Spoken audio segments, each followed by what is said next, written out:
നമുക്കിതൊന്നും ഇനി തിരിച്ചു കിട്ടത്തില്ല. ഇരുന്നോണ്ട് പോയി. അല്ല അറിയണ്ടേ 6 മാസം കഴിയുമ്പോ എന്നാ വ്യത്യാസം നമുക്കറിയണ്ടേ. സമാധാനം എനിക്ക് ഇങ്ങോട്ട് അല്ലെ എനിക്കറിയാം അങ്ങോട്ടാണ് ഇടുന്നതെന്ന് തന്നെ ഫ്ലെക്സിബിലിറ്റി കാണിച്ചു തരാൻ വേണ്ടിയിട്ട്. വോളിയം ചെയ്തത് കൊണ്ടിട്ട് ഏത് വശത്തോട്ട് വേണമെങ്കിലും നമുക്ക് കണ്ട ഏത് വശത്തോട്ട് ഇട്ടാലും ഇന്ന ഇതൊന്നുമില്ല. ഏത് ഹെയർസിൽ 10ഓളം ഹെയർസിൽ നമുക്ക് ഇത് എടുക്കാം. ഇങ്ങനെ ഇടാം.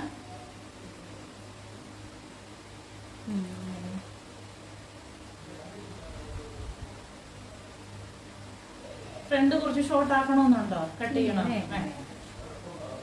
മുടി ഇത് നല്ല കംപ്ലൈന്റ് ഇല്ലാത്ത പോലെ നമുക്ക് കാണുമ്പോ ഒരു പ്രശ്നമുള്ള മുടിയായിട്ട് തോന്നുന്നില്ല. അതാണ് അതിനെ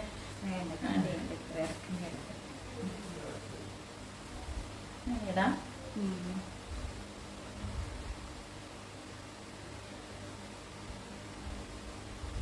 ഒരേ ഹെയർ സ്റ്റൈൽ തന്നെ എടുക്കാതെ മാറി മാറി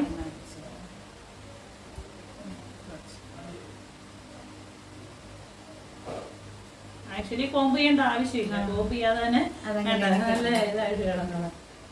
എന്നാ തോന്നുന്നത്? ഓക്കെ കാരണം വന്ന സമയത്തുള്ള മുടി ഇപ്പോഴും കണ്ട ഒന്നൊരു പിന്നെ ആർട്ടിഫിഷ്യൽ ആയിട്ട് തോന്നില്ലല്ലോ, നാച്ചുറൽ ആയിട്ട് തന്നെ അത് അങ്ങനെ തന്നെ ഇരുന്നോളൂ. പിന്നെ ഇത് കിളിക്കുമ്പോ ഇതിനുള്ള നമുക്ക് ഗുണം തന്നെ കിളിർക്കുമ്പോ ഇതങ്ങ് സ്ട്രൈറ്റ് ആയിട്ടും കിളിർക്ക് വരുന്ന ഞരുമുരുന്ന് ആയിരിക്കത്തില്ല. രണ്ടും കൂടെ മാച്ച് ആകുന്ന പോലെ. ഇതിപ്പോ സ്കാർഫൊക്കെ ഫില്ല് ചെയ്യുന്നത് കഴിയുമ്പോഴത്തേക്കും എല്ലാം ഫില്ല് ചെയ്ത് വരും. വേണമെങ്കിൽ മാത്രം ഇനി ഫോളോ ചെയ്താലും മതി.